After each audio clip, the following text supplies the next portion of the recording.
Los candidatos están en el radar.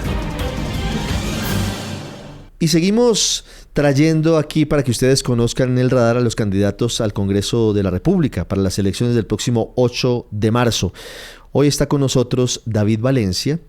Él es la cabeza de lista del Partido Conservador a la Cámara de Representantes por Bogotá. David, bienvenido y gracias por estar con nosotros. Hola Ricardo, gracias por invitarme. Un saludo a todos los oyentes y televidentes. Gracias por invitarme al radar. ¿Primera vez en una campaña política como candidato? No, yo había hecho un ejercicio hace mucho tiempo, sí. Era muy chiquito y enfrentaba incluso a la familia en esa época. Pero lo que estábamos intentando era buscar identidad y proponer algo diferente en un momento en el que la política también... ¿Y a qué aspiró? Imagínate, yo aspiré al Congreso, muy chiquito, 25 años. A la Cámara también. Sí. Bueno, segundo intento, en esta oportunidad como cabeza de lista del Partido Conservador a la Cámara de Representantes. Bueno, también nos elegimos en la dirección del partido, por voto popular en esa época. Hay diferentes momentos de elecciones. En este caso, David Valencia, ¿qué le propone a los bogotanos? Porque al final el representante a la Cámara por Bogotá va a defender los intereses de los habitantes de la capital del país. Sin duda. Mira, Ricardo, yo siento que hoy nosotros tenemos la obligación de dar una batalla cultural. ¿Qué es la batalla cultural? A nosotros nos han venido moviendo nuestros valores, nuestros principios, y ha sido casi que imperceptible en principio. Pero en estos últimos 4 años ha sido muy agresivo el movimiento. Voy a explicar mejor. Un día a alguien se le ocurrió decir que había que sacar a Dios de los colegios. Y sacamos a Dios de los colegios para ser tolerantes. Pero por la puerta de atrás, mientras sacábamos a Dios, nos metieron una ideología perversa que es capaz de decirle a un niño que está metido probablemente en el cuerpo equivocado. Y que además propone tratamientos irreversibles como son las hormonizaciones y las mutilaciones. El relativismo moral viene permeando esta sociedad y nosotros lo que queremos hacer es precisamente enfrentarlo. ¿Dónde más se ve relativismo moral? Cuando desde el Palacio de Nariño se nos dice que un tipo que nos roba por amor y relativizamos y romantizamos al delincuente. O cuando nos dicen que un tipo que anda con una tonelada de cocaína lo que pretende es invitar a la novia a tomar cerveza y metemos a todos los jóvenes del país, a la gente buena y trabajadora en la misma bolsa con un narcotraficante. Ese relativismo moral viene destruyendo nuestra sociedad y parece un tema menor, pero yo creo que es la base de toda la problemática que vive Bogotá y el país. ¿Cómo se ve eso en Bogotá puntualmente? Hoy Bogotá tiene entre 200 y 300 bandas criminales. La cifra, 200 a 300 bandas criminales. Esa gente nos está montando pequeños Bronx en cada localidad. Están amenazando y amedrentando a la población. Pero además de que están ganando territorios, están reclutando porque tienen necesidades de personal. ¿Y dónde reclutan? En los colegios públicos del distrito. Y a mí me parece increíble que este tema, que recluten niños a base de meterlos en la droga en colegios de Bogotá, no sea el peor escándalo de este país, a mí me indigna. Estamos hablando de la capital de Colombia. El niño que mató a Miguel Uribe tenía 14 años. Era un profesional, trabajaba en La Olla. Y que esto siga pasando y que ni siquiera ese tema en la agenda pública tiene que llamarnos a la reflexión. Y precisamente defender a Bogotá es dar esa batalla cultural, pero además poner los temas de los bogotanos en la agenda nacional para poder defenderlos. Claro.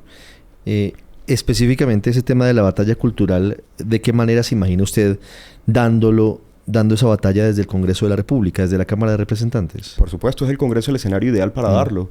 Es ahí donde se dan los debates, es ahí donde se plantean las ideas. Y desde ahí nosotros tenemos que empezar a darlo hacia afuera. Yo le he dicho a mi equipo, desde el día 1, que tengamos la credencial, nosotros tenemos que iniciar un proceso de educarnos a nosotros mismos, de estudiar, de leer, de capacitarnos, para después salir a la calle y seguir dando esa batalla en la calle. Pero claramente la gran tarima, la gran tribuna será el Congreso de Colombia. ¿Y qué es la batalla cultural, Ricardo? Es recuperar nuestros valores, es hablar de lo que somos y de lo que nos han querido arrebatar.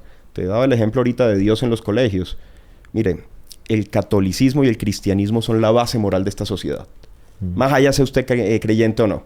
Si usted retira la base moral, esta sociedad no tiene soporte, no tiene piedra sólida. Entonces se empieza a volver agua y empieza a buscar en qué agarrarse y resulta que normalmente nos agarramos de lo peor que encontramos.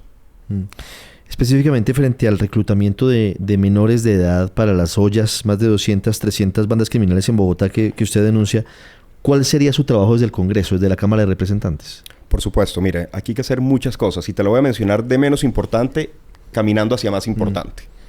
Lo menos importante. Claramente hay que garantizar desde el Congreso los recursos para que la policía y cuente con las herramientas tecnológicas mínimas necesarias. Necesitamos cámaras, ojalá con reconocimiento facial, que funcionen. Recuerde usted que el 60% de las cámaras no funcionaban en Bogotá. Necesitamos botones de pánico en los colegios públicos. Necesitamos empezar a trabajar para llenar el déficit de policías. Tenemos un déficit de casi 10.000 policías en Bogotá. Estamos hablando de menos importantes y más importante, insisto. Hay que aumentar las penas, Ricardo. A quien toque un niño no tiene perdón de Dios. Y hay que aumentar las penas, pero además hay que penalizar quien le diga a un niño que está metido en el cuerpo equivocado, pero aumentar las penas al máximo a quien sea capaz de envenenarlo, de involucrarlo en una banda o de abusarlo sexualmente. Estas penas tienen que ser ejemplarizantes. Y eso claramente es actividad legislativa. Pero nada de esto va a funcionar si no tenemos nosotros un elemento fundamental, y es entregar a la policía, a la fuerza pública, herramientas jurídicas para que hagan su labor, pero sobre todo voluntad política. ¿A qué me refiero con la voluntad política? Claramente, las centrales de inteligencia, lo sabe la población, ¿dónde están las bandas? Aquí, Ricardo, en cada localidad de Bogotá, la gente sabe dónde están. La gente conoce quiénes son. Claramente, las centrales de inteligencia tienen que saberlo. Aquí lo que ha faltado es voluntad política. Y lo que vamos a hacer del Congreso es precisamente impulsar con voluntad política la acción de la fuerza pública. En dos sentidos. Uno, poner el tema en la agenda nacional, que es un tema que no existe.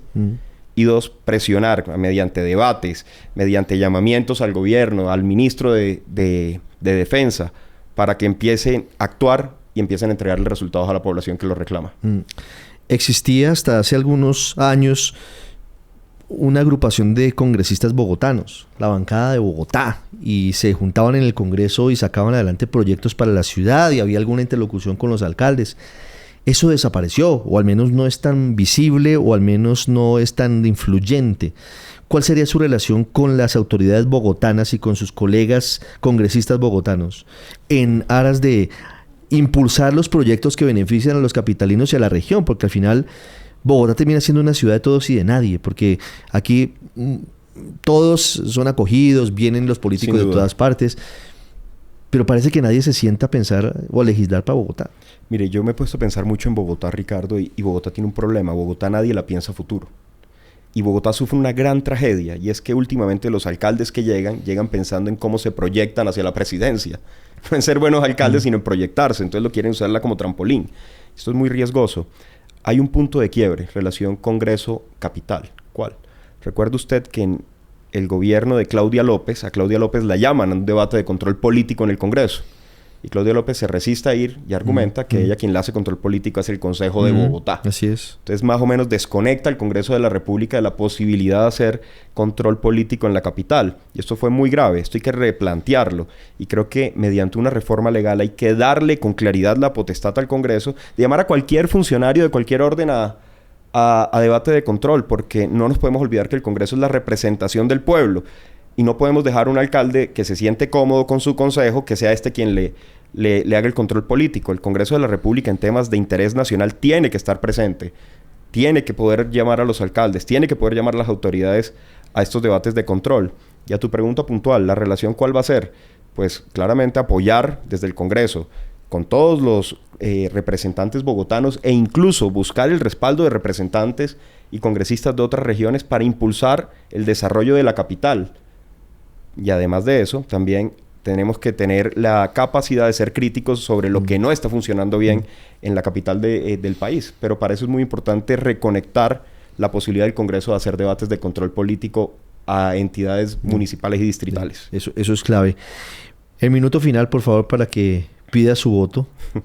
Para quienes lo ven y lo escuchan a esta hora, David. Nos pasamos hablando, hermano, y no pedí el voto. No, pida el voto. Ahí tienen la oportunidad. Todos tienen aquí la oportunidad de pedir el voto a quienes lo ven y lo escuchan. Pues perfecto. Mire, además de todo, hay algo muy importante y es que tenemos un fondo azul.